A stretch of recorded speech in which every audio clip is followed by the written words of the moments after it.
Chào mừng các bạn đã đến với kênh LayChess1vn. Đây là kênh chia sẻ mọi thứ về cờ vua.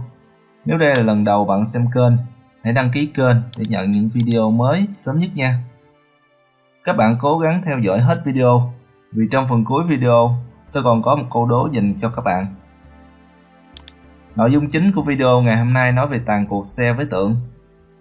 Nếu bên còn tượng chơi chính xác thì ván cờ sẽ hòa.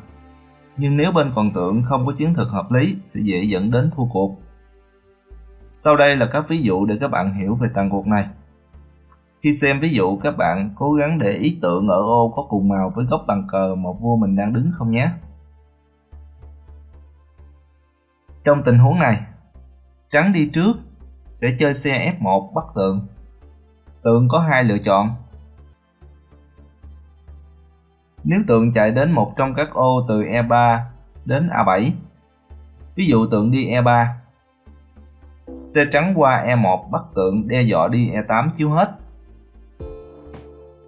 Tượng đen bắt buộc phải chạy, đồng thời tìm cách ngăn cản nước chiếu hết của xe trắng, nên tượng buộc phải C5. Xe E8 chiếu, tượng về F8 cản chiếu. Trắng chỉ đơn giản là đi một nước đợi bằng cách đi xe đến một trong 4 ô cờ này. Ví dụ như đi xe C8, buộc vua phải qua H8. Xe trắng chỉ chờ có thế ăn tượng F8 chiếu hết. Quay lại ở đây, ta thấy tượng đi H2 có vẻ hợp lý hơn. Xe trắng đi F2 bắt tượng. Tượng đi G3. Xe trắng qua G2 bắt tượng.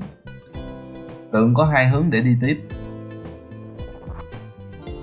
Nếu tượng đến một trong hai ô F4 hoặc H4, ví dụ tượng H4, trắng đi vua H5 chiếu và bắt chết tượng.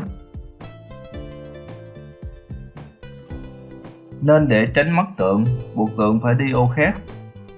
Ví dụ tượng đi D6, xe lại qua D2 bắt tượng, đồng thời đe dọa đi D8 chiếu hết. Tượng tìm cách ngăn cản bằng cách đi tượng E7 để ngăn xe đến D8. Trắng qua xe C2 đe dọa đi C8 chiếu. C8 là ô có màu khác với tượng nên tượng không thể ngăn xe đến đây, nên vua sẽ qua F8. Xe trắng C8 chiếu, tượng D8 cản chiếu. Xe ăn tượng D8. Sang tình huống số 2. Quan sát ta thấy tượng đang ở ô màu tối, còn vua đen ở góc ô màu sáng. Chúng ta cùng tìm hiểu ván cờ sẽ tiếp tục như thế nào nhé. Mục tiêu của cờ đen là duy trì tượng trên đường chéo B8H2. Nếu khi xe qua E8 chiếu, tượng sẽ về B8 cản chiếu. Nếu xe đi một trong các ô ở hàng ngang số 8, ví dụ xe đi F8, đến lượt đen đi, nhưng không có nước cờ nào đi hợp lệ, đó là hòa pass. Trắng biết được ý đồ của đen, nên tìm cách đuổi vua ra khỏi góc tối bằng cách đi xe qua A7 chiếu, buộc vua qua B8. Xe qua F7 bắt tượng. Tượng E5. Xe F8 chiếu, buộc vua C7 ra xa ô sáng màu A8. Nhưng đen không bận tâm lắm, vì vua đen còn mục tiêu là ô góc sáng màu H1 để thực hiện ý tưởng tương tự. Sang tình huống số 3. Tượng và vua đen cũng đang ở vị trí mong muốn. Đến lượt trắng, thay vì đi F8 chiếu, xe qua A5 chiếu vua, buộc vua B8. Xe trắng qua H5 bắt tượng đe dọa H8 chiếu hết. Và đen dễ dàng đối phó lại nước này bằng cách đi tượng G1 chiếu vua. Vua trắng C6. Đen lại đưa vua vào góc an toàn. Tiếp tục chiến lược cũ. Vua trắng C7 kiểm soát hai ô cột B. Tượng đen vẫn di chuyển trên đường chéo A7 G1. Ví dụ tượng D4. Xe qua D5 bắt tượng. Tượng F2.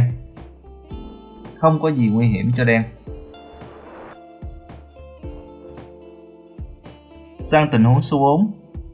Nhận thấy tượng đang ở ô màu tối.